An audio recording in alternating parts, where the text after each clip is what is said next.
Istri Restri Sigar juga memposting kenangan sebelum KRI Nanggala 402 tenggelam.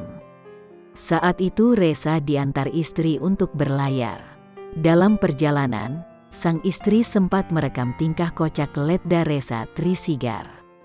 Tanggal 18 April tahun 2021, ini H1 kamu mau berangkat layar. Aku anterin kamu ke armada tapi jemput temen kamu dulu yang mau nebeng. Entah kenapa pengen selfie sama video-videoin padahal aku bangun tidur belum mandi karena pagi banget. Terus di sini kamu lagi pakai anting hadiah Kinder Joy biar mirip Seojun, tulis akun Instagram Anastasia Christina. Ia bercerita, biasanya mereka jarang sekali selfie bersama. Aku bersyukur sempetin selfie waktu itu karena ternyata udah gak bisa lagi selfie-selfie atau videoin kamu lagi bobo, atau kamu lagi joget-joget pakai rok aku kalau lagi bantu aku rapihin cucian. Pasti aku bakal kangen banget sama tingkah kamu, mudah-mudahan malam ini bisa ketemu dalam mimpi, tulisnya.